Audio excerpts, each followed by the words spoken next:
This is Democracy Now!, democracynow.org, the War and Peace Report. I'm Amy Goodman with Aaron Mate. We turn now to the major increase in U.S. arms exports under President Obama. As Saudi Arabia continues U.S. spec strikes in Yemen, and Washington lifts its freeze on military aid to Egypt, new figures show the majority of U.S. weapons exports under Obama have gone to the Middle East and the Persian Gulf. Saudi Arabia tops the list at $46 billion in new agreements. William Hartung writes that even after adjusting for inflation, quote, the volume of major deals concluded by the Obama administration in its first 5 years exceeds the amount approved by the Bush administration in its full 8 years in office by nearly $30 billion. That also means the Obama administration has approved more arms sales than any other U.S. administration since World War II. To talk more about these figures, we're joined now by Bill Hartung, director of the Arms and Security Project at the Center for International Policy. His latest book is Profits of War, Lockheed Martin and the Making of the Military-Industrial Complex. He recently wrote an article headlined The Obama Arms Bazaar, Record Sales, Troubling Results. Welcome back to Democracy Now!, Bill. Talk about the numbers. Talk about the weapons. Where are they going? Well, I was astonished in researching the article that Obama had sold this much. I mean, I knew there were record deals with the Saudis, but to outsell the 8 years of Bush, to sell more than any president since World War II was surprising even to me, who follow these things quite closely. The majority, 60%, have gone to the Persian Gulf and Middle East. And within that, the Saudis have been the largest recipient of things like U.S. fighter planes, Apache attack helicopters, bombs, guns, almost an entire arsenal they've purchased just in the last few years. What do you think the Iran nuclear deal, if anything, portends for U.S. sales to the Middle East? President Obama is about to call a meeting at Camp David with the leaders of all the Gulf nations. Do you see them exploiting that to call for increased military purchases from the U.S.? Unfortunately, yes. I mean, you would think a reduction of tensions should reduce the arms sales, but the Saudis have been screaming about the deal, saying, well, you're letting Iran off the hook, which is not the case, and therefore you have to bulk up our armaments, which is kind of insane given the amounts that have already gone there.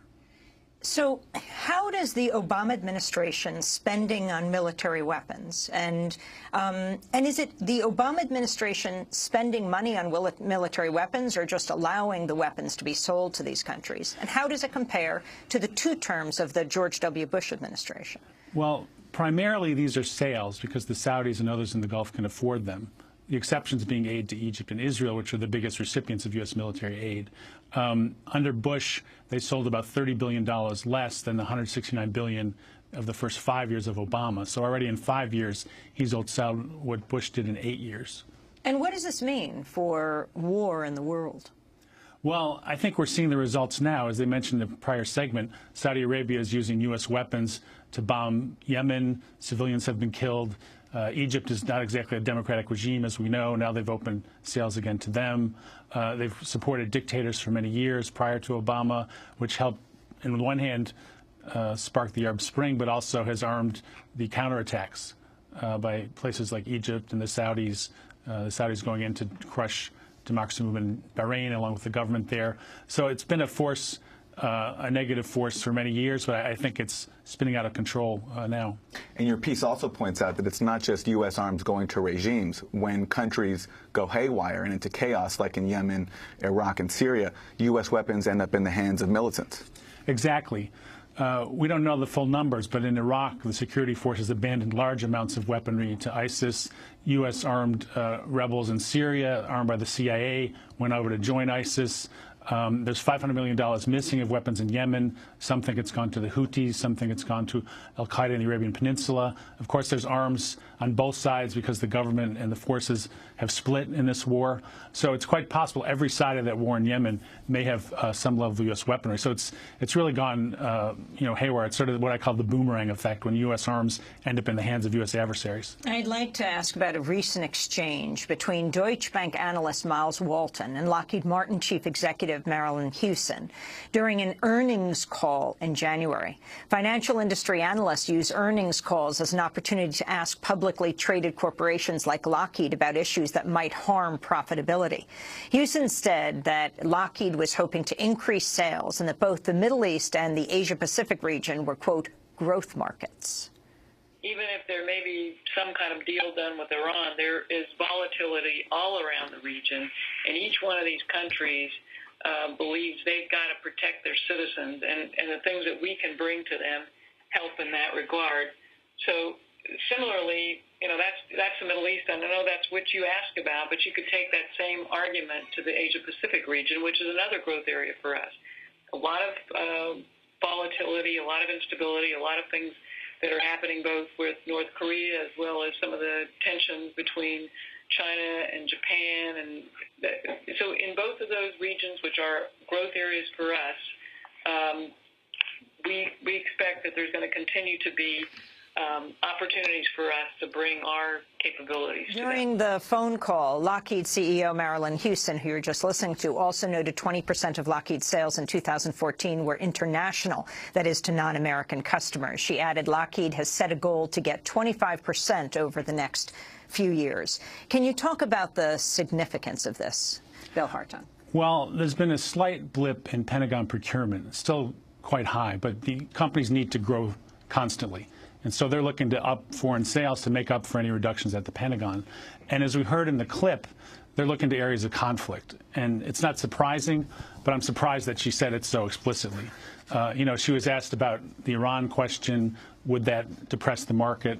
She basically said, oh, there's plenty of turbulence there, don't worry about it, as there is in East Asia, and as these will be our growth markets. So she's more or less acknowledging they thrive on war and the threat of war, which is not surprising to a lot of people, but nonetheless, to say it like that, I think, is a bit shocking, to just put it right out there.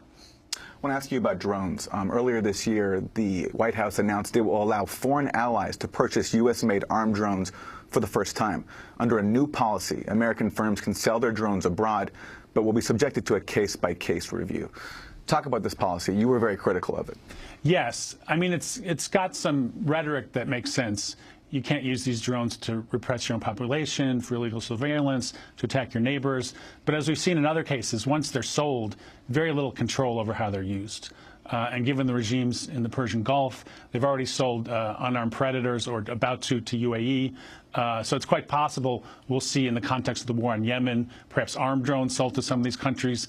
And, it's fine to say we're going to control their use, but the record in Iraq and Yemen and elsewhere makes that quite dubious. As we see the Obama administration's dramatic acceleration of U.S. weapons sales abroad, can you talk about the U.S. requirements on the licensing of weapons and weapons-related exports? Well, the industry has wanted a relaxation for years, and the Obama administration finally delivered that. So they took things from the State Department, which does a somewhat better job of vetting human rights and so forth, and took thousands of items and put them in the Commerce Department, which historically has been involved in promoting arms sales, not in vetting them. So it's going to be easier for some countries to get arms without a license, and those countries will become hubs of smuggling, no doubt. So it's going to be counter to even the narrow security interests of the United States, but it's something industry has wanted for quite a while. On the positive side, the world's first treaty regulating the arms trade took effect last year, the Arms Trade Treaty. The U.S. has signed it. Senate hasn't ratified it, but you write that that's still a positive thing. Yes. I think compared to Bush, which was joined at the hip with the NRA and wouldn't go near the Arms Trade Treaty, at least the U.S. administration signed it, although a somewhat weaker version than some of us would have liked. It commits them on paper not to sell to human rights abusers, not to let arms that may be involved in corruption. Obviously, that's been violated, in my opinion, in some of the current sales to the Middle East. But it's a standard that they should be held to because they did sign that treaty. So they signed the treaty, and they accelerate weapons sales abroad. Would you say financing the weapons industry is actually a motivation for being involved in wars abroad? I think it's one element. I think there's an ideological element. I think there's an element of just U.S. global reach and global control. But certainly a reinforcing point is to sell arms and to help these companies. And it sometimes is made quite explicit when they sell to the Saudis, for example. The Pentagon points out it'll create X number of jobs in the United States. So they're not shy about talking about the jobs aspect. So the weapons industry does better under the Democrats than the Republicans? I would say at the moment they're doing better on the arms sales front. And where do their contributions go? Well, they tip usually depending who's in power. So they're about, two-thirds Republican in the Senate and the House, which are controlled by Republicans. They're quite supportive of Obama, although there's such a flood of money from everywhere. sometimes it's hard to follow one stream within that huge flow of money.